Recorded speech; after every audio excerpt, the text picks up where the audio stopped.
Pour nous, Adopi, bon, pour de nombreuses raisons, est quelque chose d'extrêmement dangereux, en plus d'être coûteux pour le contribuable.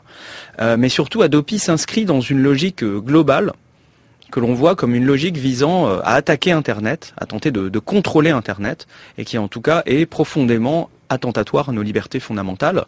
C'est un petit peu le prolongement de la logique sécuritaire que l'on voit dans le discours sur les Roms, avec la vidéosurveillance généralisée et les nombreuses peurs qui sont instrumentalisées par ce gouvernement. Et donc, dans la LOPSI, donc la gigantesque loi de sécurité intérieure, je ne sais plus si c'est la 8e ou la 12e loi en quelques années seulement, on a, en plus de tout un tas de dispositions d'opportunités, on a une disposition visant à instaurer le filtrage du net, le filtrage des contenus sur le net, au prétexte de la lutte contre la pédopornographie. Alors, on va revenir sur les détails et notamment sur pourquoi prétendre lutter contre la pédopornographie en filtrant le net est une arnaque phénoménale, mais surtout, c'est une stratégie assez élémentaire, une espèce de pied dans la porte. On nous dit « Ah, c'est pour la pédopornographie, les petites enfants ».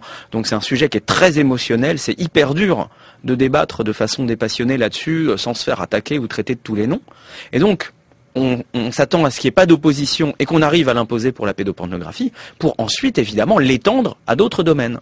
Alors donc, c'est amusant, enfin amusant non, mais actuellement il y a une inversion du calendrier parlementaire. Ça devait d'abord commencer par la pédopornographie, ensuite les jeux en ligne. En réalité, on l'a mis en œuvre d'abord pour les jeux en ligne et maintenant pour la pédopornographie. C'était la loi dite de l'Argel sur la libéralisation des jeux en ligne qui l'instaurait. Et surtout, on a le président Sarkozy qui, dans ses vœux à la culture en janvier 2010, a dit devant les représentants des industries du disque et du film, l'Adopi, si ça suffit pas, on ira plus loin, et il faut pour cela expérimenter sans délai des dispositifs de filtrage. Donc le président a d'ores et déjà promis aux industries qui demandaient l'Adopi le filtrage du net pour leur croisade contre le partage.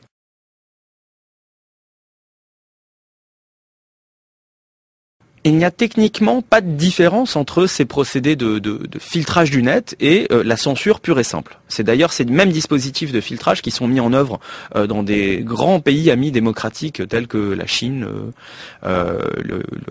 l'Iran ou même la Tunisie. En réalité, pour entrer un petit peu dans les détails, c'est le gouvernement, ou plutôt une autorité administrative qui dépend du ministère de l'Intérieur, qui va édicter une liste de sites, une liste noire de sites, et la transmettre à tous les opérateurs avec une obligation de rendre ces sites inaccessibles pour leurs utilisateurs par tout moyen. Donc il y a de nombreux problèmes ici. Déjà, le fait que ce soit une autorité administrative et non pas le juge, mais quand bien même, le fait même que ce soit une liste noire fait que l'on ne peut pas savoir ce qu'il y a dedans. Si on ne sait pas ce qu'il y a dedans, potentiellement il peut y avoir des erreurs ou des sites qui ne sont pas du tout relatifs à la pédopornographie, et de là, on n'a aucun moyen de le savoir, donc aucune voie de recours. Et imaginez que par erreur, opportunément, la veille d'une élection, un site d'un parti se trouve censuré comme ça par erreur. Il n'y aurait aucun moyen de le rétablir. Alors, là on dit, oh mais vous voyez le mal partout, c'est des fantasmes, ça n'arrivera pas.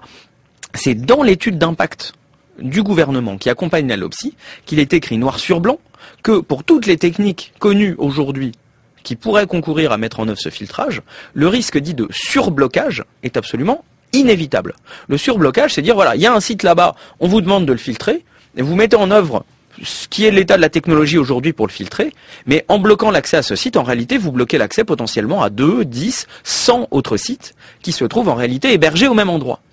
Donc on peut même imaginer comme ça que des gens vont aller s'amuser à mettre, à l'insu d'utilisateurs de certains sites, vont aller mettre des contenus pédopornographiques en exploitant des failles de sécurité, pour ensuite dénoncer le contenu lui-même et se retrouver en pratique avec l'ensemble du site qui soit fermé.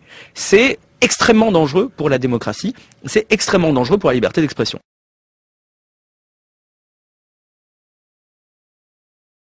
La France n'est heureusement pas encore la Chine, mais le simple fait de mettre en œuvre ces dispositifs de filtrage c'est la porte ouverte à des dérives, c'est la porte ouverte donc au surblocage et donc à des entraves à la liberté d'expression, et c'est la porte ouverte à ce que ce dispositif soit utilisé pour des prétextes de plus en plus larges, et pourquoi pas un jour aller jusqu'à l'expression politique. On ne peut pas savoir de quoi demain sera fait. Mais finalement, c'est terrifiant ce que vous dites. Oui. Parce qu'on se dit, oh là là, ça veut dire que alors que l'Internet c'était censé être un lieu d'échange. Mais bien sûr. C'est comme ça que ça a été conçu au départ. Internet, par définition, c'est un espace universel dans lequel chacun peut accéder et publier tous les contenus, services et applications de son choix. C'est cette règle très simple qui fait qu'on est tous égaux sur le réseau et qu'on a tous capacité à accéder à tout et à tout produire, qui est à l'origine de l'innovation que l'on connaît sur Internet, où deux gus dans un garage vont faire le prochain Twitter, le prochain Wikipédia, le prochain ceci, le prochain cela.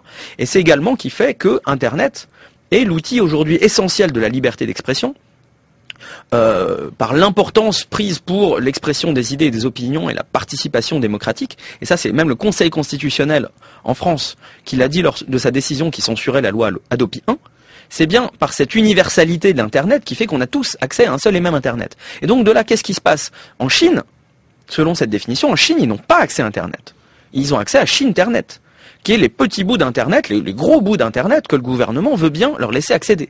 Donc si on commence à généraliser ces pratiques, ça veut dire qu'un Chine-Internet va se retrouver un petit peu interconnecté avec un France-Internet, lui-même un peu interconnecté avec un Iran-Internet, etc., etc. Et donc on va perdre cette propriété universelle et globalisée de ce qu'est l'Internet aujourd'hui, et se retrouver avec autant de petits Minitel nationaux vaguement interconnectés les uns avec les autres.